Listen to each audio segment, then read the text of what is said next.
Hello, beauties. Welcome to Moms Unboxed, a podcast where I unbox with you the how-tos, tips, and tricks to empower women to upgrade relationships, intimacy, and parenting.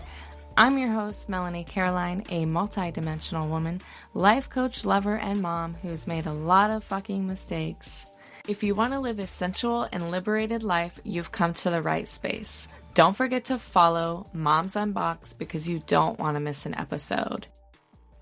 Hello, and welcome to another episode of Moms Unboxed. How y'all ladies doing this week? I hope you're having an amazing week, and if you're not, I trust that it will turn around for you. I have a special guest with us today, Mr. Lee Baucom, a PhD and the creator of the Save Your Marriage System, who is also an author. He writes books around relationships and saving the marriage. Thank you so much for joining us, Lee. How about you say hello to our guests?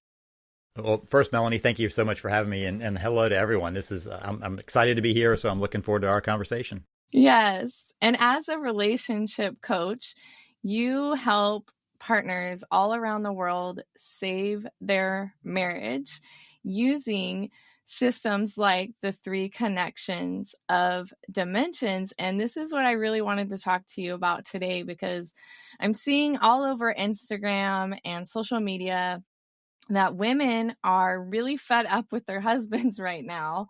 And and I'm noticing just this dismantling happening within the marriages. Do you have anything to say around that? Yeah. Well, I mean, there are times when I'm thinking, guys, you got to step up for sure. And so there is the piece of reality that even in today's culture, I think we're pretty clear on the statistics that a lot of the household stuff is carried by women. So I just acknowledge that is still showing up as much as we want to have made progress on that. It's still not an equal responsibility. So just to acknowledge that, but to also acknowledge that part of what we're trying to figure out is how to be a team that works together to make this work, to take on life. And so that does require that connection that you mentioned. The 3 levels of connection are ways that we can create some targets for disconnected relationships. And that also brings up another piece of what you mentioned of people just being fed up. So I hear about it on both sides, people just being fed up. And the reason is because they don't know that they hit the pause button way back. And so we have paused the relationship, therefore paused the connection. And that leads to the feeling of A, disconnection, and B, animosity that often comes out in these relationships. Mm-hmm. And when you say disconnection, are you speaking to from a lens of communication, intimacy, partnership, teamwork? Yes. So communication probably less so, even though that's what gets the target. Communication is just a way of delivering information. So if you are connected, you're delivering connection. If you are disconnected, you are delivering disconnection. So let's back up a minute. And I mentioned pause button, maybe talk about that because that's what sets all of this up. So when people find this person that they're connecting with, they spend a lot of energy and focus on the relationship. And at some point they say, you know what, we want to make this for life. We want to sign this up for the rest of our lives. And they have a short ceremony. I remember ours was, 45 minutes long. And I walked out going, that's it. We're married now. I mean, that's all it took. And, there's no training on this really.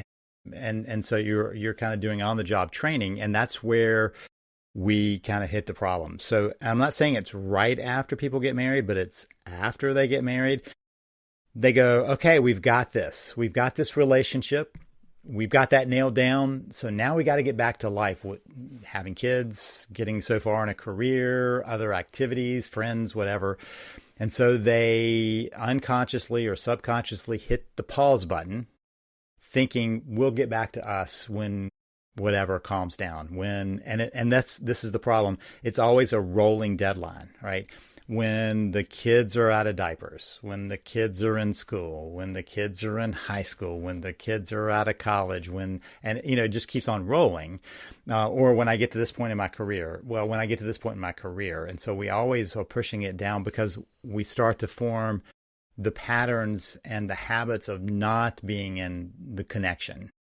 That's what happens when we hit the pause button. The relationships have two possibilities. They can either grow and expand, or they can shrink and die. There's just no other option for it. You can't suspend animation on a marriage or any relationship, really.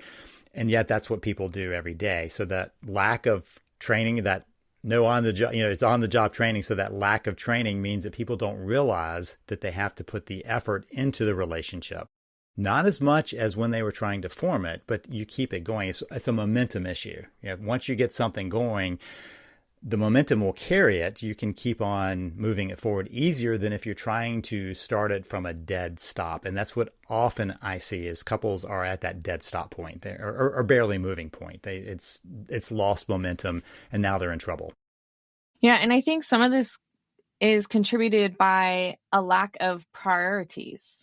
We prioritize chores, errands, work, kids over our own relationship. Would you agree? In how people carry out their priorities, yes. And what people state as their priorities, no. I mean, when we do research on what are your priorities, and usually people rank their marriage as 1, 2, or 3. It's in the top 3.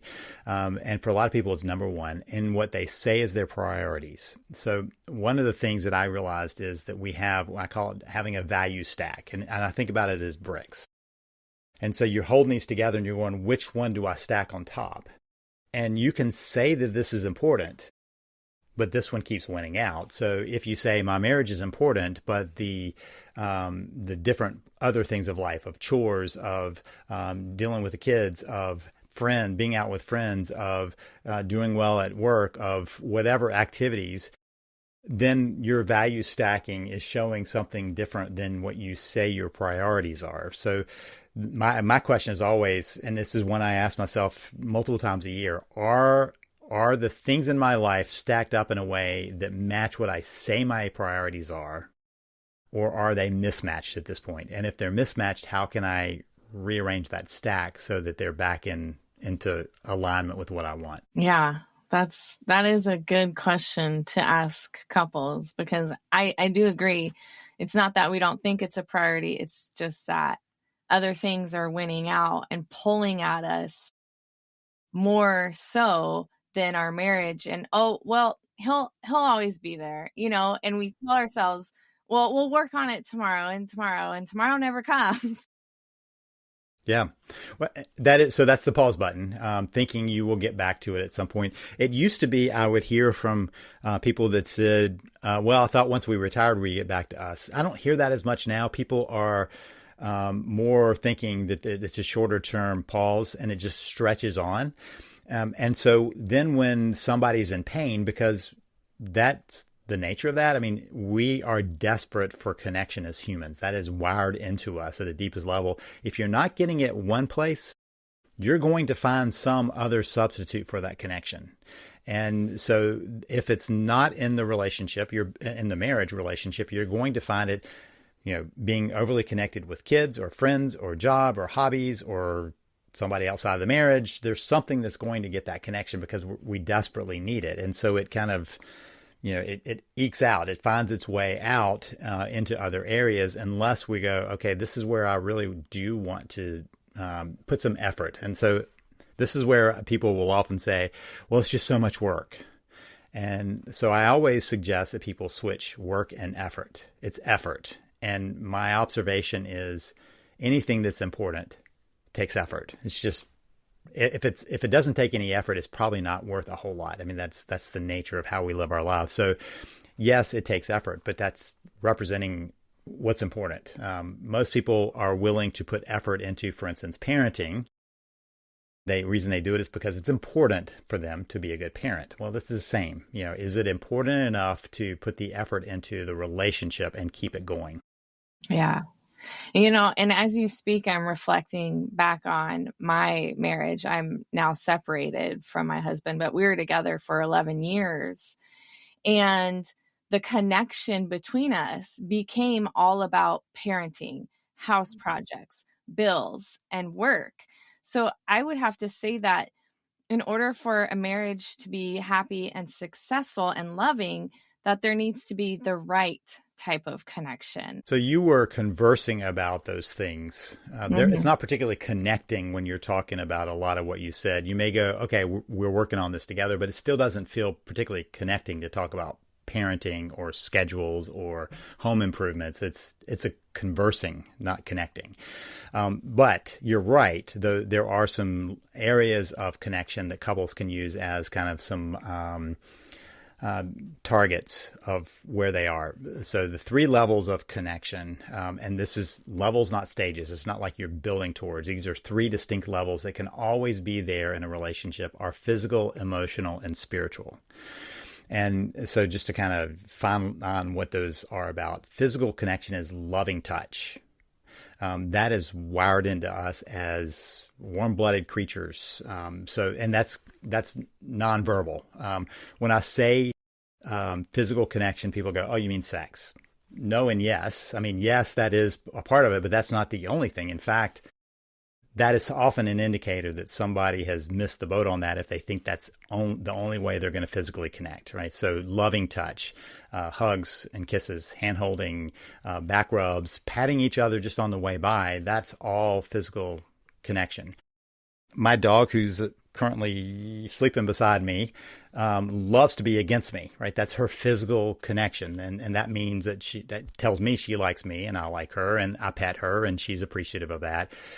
That same piece is what we share with other people, with other creatures. But with people, there are 2 other levels of that connection. So the second level is emotional connection. And emotional connection has two major components. One is, do I feel like you get me? And the other is, do I feel supported? And vice versa. It's 2-way, right? And so there's a nonverbal component as we're sitting here and I'm explaining that. You're nodding your head in agreement, so I can continue, right? That's nonverbal. But you can also verbalize that. And so we do that with people around us, verbalizing that we get them. My wife laughs at my jokes. That's nonverbal-ish. And I know she gets me. It's like she knows the quirky things about me, vice versa. And so that is one way of feeling like you get each other. And that's a very important bonding thing of going, oh, we're in this together. We're a team. You get me. You understand me. The other is if you have a hard day or a good day, to be able to say that and the other person to be able to be supportive of that. So those are the 2 major dimensions of that emotional connection. We do that with other people, and it's both it's both verbal and nonverbal. My dog doesn't care if I tell her about my day or not, and she doesn't tell me about her day. So that's what humans do, right? That's a human level. The 3rd level is spiritual connection. That doesn't mean religion. When I say that, people are, oh, religion. Well, yes and no. I mean, religion is a way of having that spiritual connection, of talking about what are our beliefs and what's important to us. But it's also just our core values, talking about what's important to us in life. What are the values that we have in life overall? What are our hopes? What are our dreams? What are our fears? Those are all that spiritual level.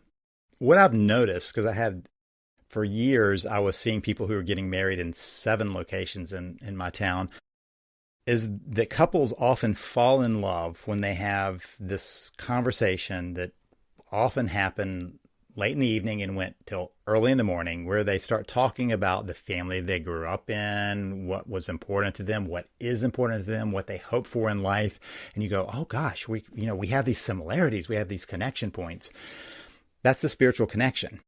And then we promptly forget that is a different level of connection. And many couples have that conversation once or twice while they're dating, and they think they have it down, as if we're not going to change those pieces ever in life. And so that's often one that disappears for married couples, and yet is the most deeply grounding of knowing what's important to my spouse and my spouse knowing what's important to me. that often exits the scene. Then people think that the emotional connecting is what you talked about, where they're just talking about the surface stuff, the details of the day, the minutia of the scheduling, and they don't get any deeper than that. That's the routine. And so part of what's important is to recognize what those dimensions truly are, so that you then have targets. You can ask, how are we doing in each of those areas, and how can we improve them? Wow, thank you for that explanation. It's very enlightening when I reflect on my previous marriage of what started dismantling throughout the time that we were essentially on pause outside of like what it took to live each day, right? It started breaking down at a physical level. Well, I would say it started breaking down first on an emotional level, and then the physical came. Because women need to feel emotionally safe and secure in order to engage intimately. And the physical part for like patting each other, holding hands, kissing, giving back rubs, all those things, they start dwindling because we're tired, or we don't have the energy or the time or the space or the want to be intimate on a physical level. And as soon as those things start trickling away, it's like the sex and intimacy follows closely behind it. Or sex isn't connecting. It's just like one and done. Let's, get one in. And it's not emotionally connecting. It's meeting a need rather than a desire.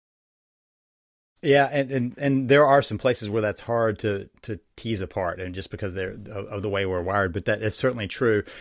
The interesting thing is when people will say, "Well, I just don't have time for connecting." I'm sitting there going, "You don't have time to sit beside each other in side by side, close enough to hold a hand." I mean, that to me, you're probably going to spend some time in the day in that vicinity, so you don't have the time for that. That's not a high bar, right? And so the problem is that we have habits of being disconnected, and the more disconnected we are, the more it grows. It gains its own momentum. So our momentum is going to carry us one way or the other, and the habits that we have around it are what carry it one way or the other.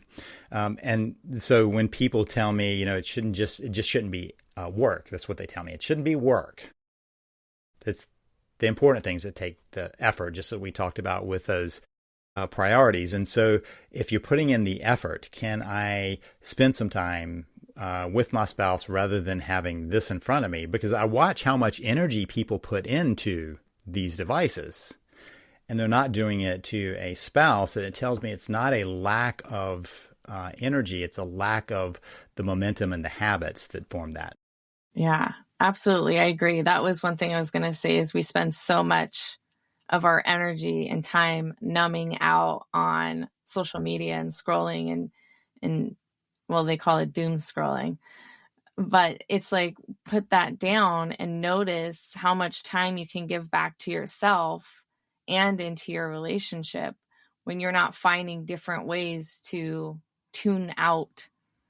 Yeah. So in the beginning stages of a relationship, as it's forming, we're getting dopamine hits by our interaction with our spouse. When we're scrolling, and it doesn't matter whether you're seeing things you agree with or disagree with, we get a dopamine hit too. We defending our viewpoints, that still gets us a dopamine hit. And we've transferred it from that relationship giving us that to this device delivering that hit to our brain.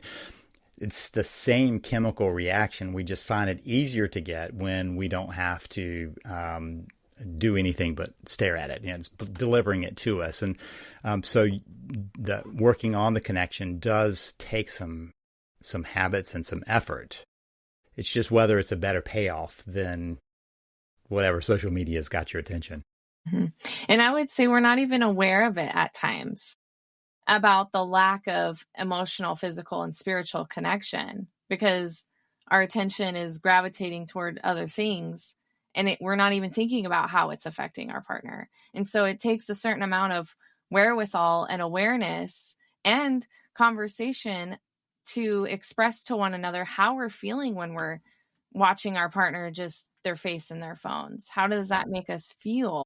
And then taking that and having sympathy and empathy for our partner to meet their needs, wants, and desires. Well, it's a good point. I think that a piece of this whole puzzle is that often one person wakes up and goes, we're not where we need to be. I'm not happy with this. We're not where we need to be. And it's usually one person who starts that process. The other person is either still in that suspended animation, or they're already finding connection somewhere else and they're not interested in that. So they're either going, oh, this is fine, it's just a phase we're in, or they're going, nope, I'm getting my needs met from work, kids, from activities and hobbies, or from somebody outside the marriage. And all of those are kind of the cracks in the connection point. So one person going, this isn't where I need to be. We've named three ways of assessing how bad is the connection piece. How are we doing with that physical connection? How are we doing with the emotional? Not talking about the kids, the house, these things, but talking about how is your day? So there's a lot of reporting that I watch couples do rather than rapporting, building a rapport between them. They're reporting. How was your day? It was fine. I had 3 meetings and they sucked. Not what was the meeting about? What bothered you about your day? What was what did you like about today? What did you not like? I mean, they don't go any deeper. It's just, I'm going to report you the facts. And that doesn't do much connecting, because I've watched, somebody giving the whole report on the day and the other person going, okay. There's no emotional piece in there. It's not like, oh gosh, that sounds rough, or wow, that sounded good. And those are some of the ways that we miss even the connection opportunities that can be there if we just go that next layer. How did that make you feel? What was that about? What were you upset about? What were you happy about? Those are deeper conversations that move us away from the reporting to rapport, which is connection. Wow. I love how you describe that, because that's exactly what happens. It's so true. I'll ask, even with our children, how was your day? It was good. Okay, well, what did you do today? I did XYZ. And there's nothing further to dig deep into the inner landscape of, well, how was that experience for you emotionally? And you're right. It's reporting, not building a rapport. I love how you said that. I've never had anyone describe it in that way. So one of the things that often is alarming to parents is watching their kids start doing the reporting instead of rapporting with them. And that's often because those children are at a stage where they are beginning to build their connections, because this connection isn't just between a husband and a wife or spouses. It is between humans, right? And so our kids are doing that too. And as they're beginning to go, wait, I've got these connections out here that are feeding my connection needs, they have less need to come home and tell parents about what all that was about. So how was your day? And you're used to getting the full rundown and the emotional roller coaster of that. And they're like, it's fine. And you're going, why are you boxing me out? And they're just going, they're not aware of that, right? They're just doing their normal development of building connection with peers and whoever else, important adults that are also part of their lives. So maybe a coach or a teacher or someone else, where they feel like they're getting that connection and support. That's a normal part of development where we broaden that out. It just feels alien to the parents who are used to feeling the connection with that child. Yeah. And I would say too, just from a parental standpoint, is perhaps parents are tired of trying to fish for information, but they're not asking the right questions. And I think that's something I've realized this past year is I stopped asking, how was your day? And I started, asking deeper questions. What did you learn today? Was it frustrating? Did you find it easy to learn that thing? I started asking different types of questions. And I think that if we're reporting to our spouses, asking different questions to our spouses as well, to encourage them to open up, to hold this space for them to feel like, yes, I want a deeper connection with you. I want to hear how you are doing emotionally. So I've watched couples, and I'll coach them through as they're doing it. They'll sit there and I'll say, tell me, what was your evening conversation? And the person will say, I said, well, how was your day? And so they'll do it. And the spouse will just start reporting. And that's the end of the conversation. I'm like, well, that's not an answer to the question. How was your day is an emotional question. And when we let somebody just simply report, we miss the fact that that was never a deeper conversation that was possible. How was your day? What was good about it? What was bad about it? What was tough about it? That's a deeper conversation right off the bat. We get to a shortcut. How was your day is just give me your daily, schedule rundown, and we move on. And that often accidentally is lazy communication. We're just not going any deeper than that. And because that takes a little bit of, not push, but invitation. Yeah. And effort. It takes more effort. It takes more effort. Yeah. Wow. So how do couples return from the pause button? How do they build that momentum again once they've been on pause for so long? So if pause is represented by the shrinking connection, then the way out of that is by broadening the connection. But you can't go from here to here, right? You have to broaden it out again. And that's what feels very awkward to some people. You can't go from disconnected to as connected as you were way back when you think back on the fireworks time, right? First, that period has passed. There's a whole change that happens biochemically in our brain. So we can't go back and capture that. We can find moments of that, but we can't capture the fact that we were so engrossed because adrenaline was running our game. Now we're on endorphins, which don't happen unless you're doing loving things. So we have to start slowly and build up. When people say, well, I love you, but I'm not in love with you, they're talking about the narrowing connection. There's not enough connection to feel the in love. So it's narrowed down. And then the next piece could be further deterioration, or to ask the question, how do we start rebuilding that connection so that we get to the, I feel those moments of in love again. Yeah, I agree. And continuing to build that connection, you have to be willing to take the time to do that. And I see so many moms in these Facebook mom groups where we haven't had a date in 3 months and our relationship feels disconnected and I feel distant from my partner. And it's like, yeah, it's harder to come back from that than just to continue making one another a priority. So you just named what I often see, people wanting to make a leap into a connection. I've watched people say, we're going to do date night. We're going to get dressed up. We're going to go out on this date and just the two of us. And that's a lot of expectation when it's to here. Mm-hmm. We're going to go on a romantic getaway. That's a lot of connection when it's to here. We're going to go on and I've heard this very frequently when people are in a crisis, we're going to do a 3-day marriage intensive. And I'm like, that you haven't been able to talk to each other about your relationship in 3 years. And now you want to do 3 solid days of that intensity. It's not going to work because they want something that the relationship right now doesn't have the platform to support. So you have to build back up to that. You have to find a way of inviting it back so that when you go, oh, let's do a date night, both of you going, that would be fun. Let's find a babysitter. Let's make the plans instead of one going, well, here we go again. That this is just too intense. And so it is finding a pace to creating that connection rather than the chase. So that's my term. Chasing and spacing are the dynamic that you don't want to get into, because when you chase, the other person will space.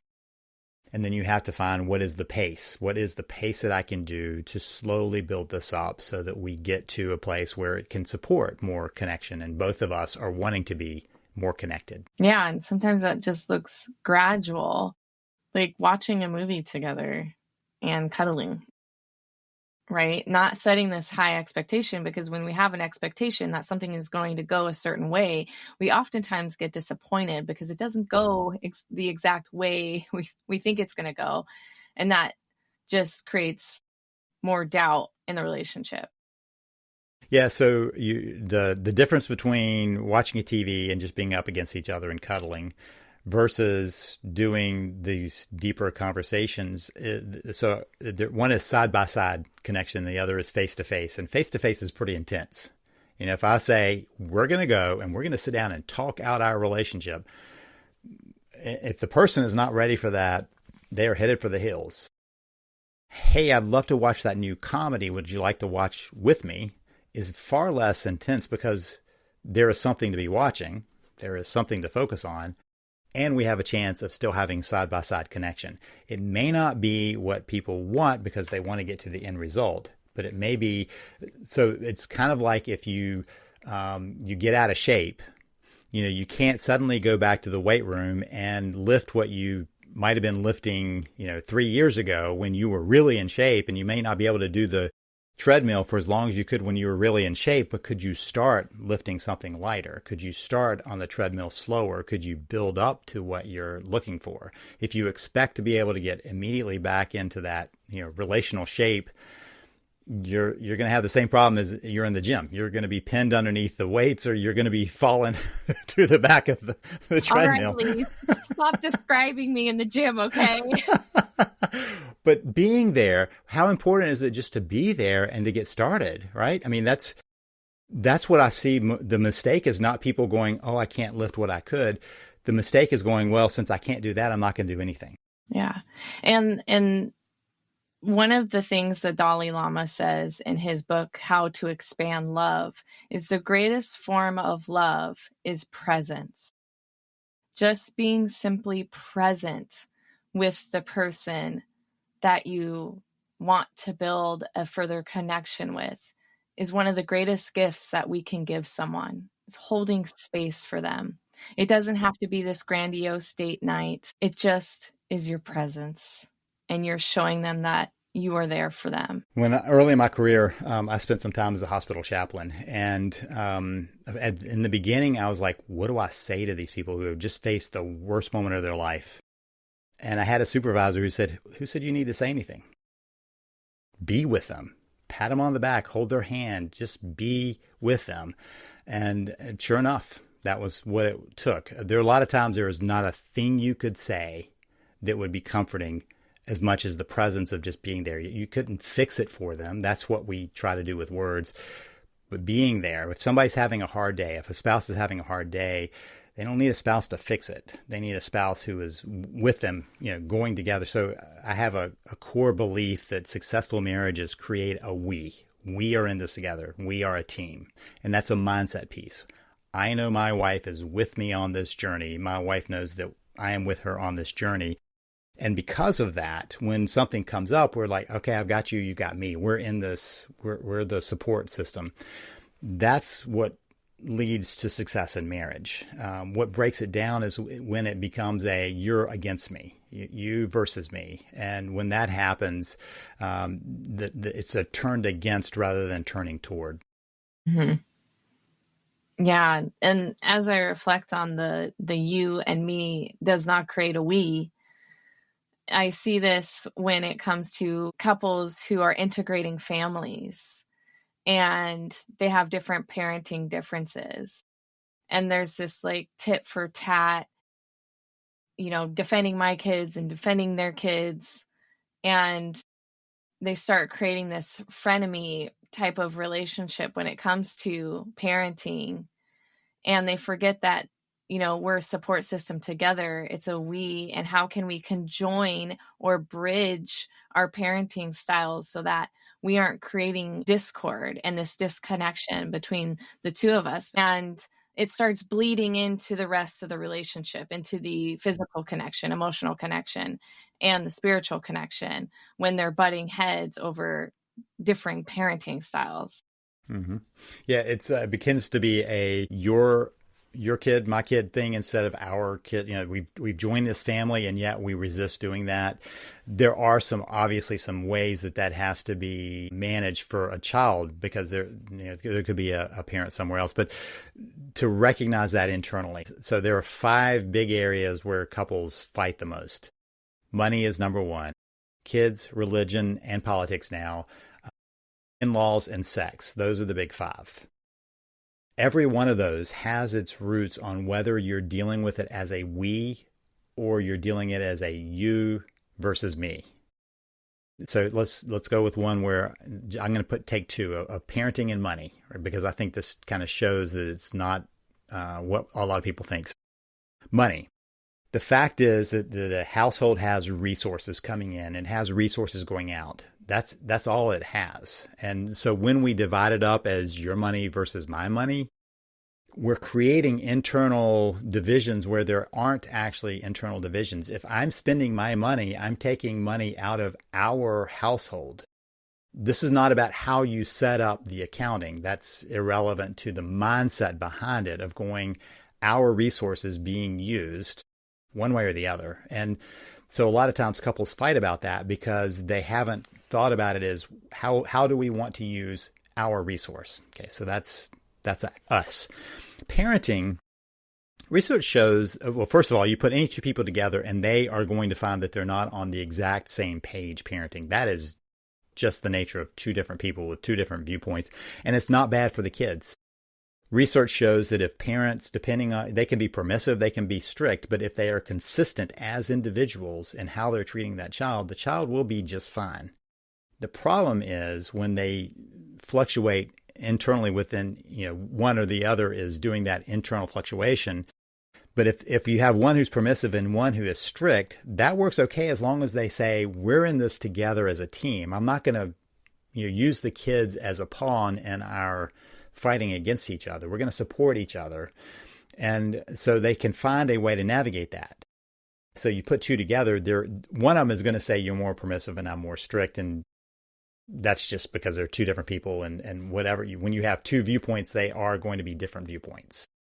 How can you support each other and say, we're in this parenting thing together? Our goal is to raise successful kids in the world. That was my assumption when I was parenting. I'm here to bring that child as successfully into the world as possible so that they can be their fullest self and be successful. So that changes how we think about the parenting situation between us, the differences we might have. We still have the same common goal. We just might go about it differently. And how can we support each other in that? Yeah, I like how you put that. What is the common goal rather than what do we have that is consistent with, for example, consequences? Because in my partnership now, my partner does not believe in consequences. He believes in conversations that will create change. Well, I grew up with a lot of consequences, and you don't listen, 3-4 times. Perhaps you don't need to play video games today. That is a consequence. But he doesn't believe in that. I feel like there should be a consequence for children who don't listen. And he believes there should just be a conversation. Well, how many conversations do you have to have before they actually start listening? It's understanding the common goal that we have, and can we bridge to meet each other in creating more consistent parenting for the children. So if I were talking to both of you, I would raise the question of how do you always avoid consequences just in life? I mean, that there are going to be consequences in life. That's the nature of life. And our question is whether our kids learn that fact when it doesn't matter as much than down the road when it does. And how can you align on what you do want them to learn? And to ask the question, if a child is not listening to me, how do I make that conversation so they're actually listening? Because by definition, they're already not, right? And so having that conversation, because in some ways, having to have that conversation is a consequence of the behavior. And so being able to find where both of you have your what's real can bridge that gap. It is a discussion though, and that's the part. There's some hard work there or hard effort there in having a conversation about what do we want for the kids? What if we keep doing what we're doing? What are we teaching them? What are they learning? And is that what we want them to learn? And if so, both of you can probably find a place where it fits you're going to find that what you want for them is likely very similar. It Yeah. always is. Yeah, absolutely. No, that's really enlightening to think about. The conversation is also a part of the consequence, but also the learning factor. But oftentimes, just between me and you and the world and our audience, sometimes I'm like, man, your kids are going to get smacked in the face by life because there's just no repercussion for anything. And I look at my partner's patterns of procrastination, and you're raising your kids to be the exact same way. If they don't listen to their boss, it's not going to be multiple conversations. It's going to be, you're fired, and that's the part I'm trying to help him understand, is that we have to be more realistic of what is going to happen in the world. When one of them, she's 17, when she steps out and she doesn't listen to a boss, we're not going to have these nice, calm daddy conversations. She's going to be fired. Yeah. And so usually when parents are not letting the consequence happen, they're having to catch the child from the consequence, right? That means that you can only do that for so long. So then you're calling teachers and saying, oh, they didn't get their work done because of blah, blah, blah. Otherwise, they're hitting consequence, right? They're natural consequences that stack up on that behavior. And so that is part of the conversation of what do we want for this child? I mean, what are we looking long term? What are we hoping for her? At 17, she's knocking on the door of adulthood. What do we want for that adult? What's going to face that adult if we go either way? If we're giving consequences at home that is not supported, or if we're having conversations at home that don't hit the mark, what are we teaching? And is that what the lesson is out of that? Yeah. Well, thank you, Lee. My own little coaching session. But I know that it's not just me, right? There are other families who also struggle with being on the same page when it comes to parenting, and it does affect the connection, and it affects the amount of effort that we're willing to put into our partner, because if we're always in disagreement or having arguments, it affects our ability to want to be close with our partner. And that's where we start numbing out. So it's just this domino effect, right? One part of the relationship starts dismantling and the rest kind of follows, unless we're catching it and we're having conversation and we're becoming aware that we can build that further connection between physical, emotional, and spiritual. It's okay to have an area of our relationship where we are struggling, but also not allowing that piece to affect the other pieces of the relationship. And it all starts with somebody going, you know what, we need to be at a better place. Sometimes it's gosh, we're in trouble. Sometimes it's we're just not where we need to be, and I want us to be at a better place. And that takes observation. It takes a willingness to say, this isn't where we need to be. And it takes courage to admit that. A healthy relationship takes work and effort in order to continue having a loving, intimate relationship. Is there any final words you'd like to say to the audience? I know you have a new app that's out. Please share. Yeah, so I believe strongly in that pause button problem. And so I created the Unpause app, which is designed to help people unpause their marriage. In fact, to find it, you go to unpauseyourmarriage.com, because that's what you want to be doing, unpauseyourmarriage.com. And the app is designed to help people kind of on a daily basis learn some of what they need, the skills they need, the understandings they need, and then to set their day up for how they want to unpause their relationship. We're trying to build the habits, as we talked about, those habits of relating. We're trying to reverse the trend from the habits of disconnection to the habits of connection. That's designed really for people who are going, our marriage is not where it needs to be. People who go, wait, our marriage is way worse. We're really at a crisis situation. That is the Save the Marriage system. Now, some people aren't sure between the two. So if you go to savethemarriage.com/podcast, since we're talking on a podcast, savethemarriage.com/podcast, There's also access to the system or the app, but there's also a GPS assessment that'll let you know kind of what are the possibilities in your relationship. And for a lot of people, that's a starting point of going, do I have a green light and we can make this work? Or do I have a yellow light and I need to be kind of watching for these issues? Do I have a red light and I need to really proceed with caution? It's not you can't do it, but you need to be aware of these things. And that assessment has become a cornerstone for a lot of people going, oh, this is where we need to go. Yeah, wonderful. And for those who are listening, those links will be in the description. So please utilize them. These are resources that will help you better and amplify your relationship and help you unpause. Thank you so much for being with us today. I really appreciate your time, your energy, and your knowledge. I am so grateful. Thank you. Thanks for having me. Yeah, of course.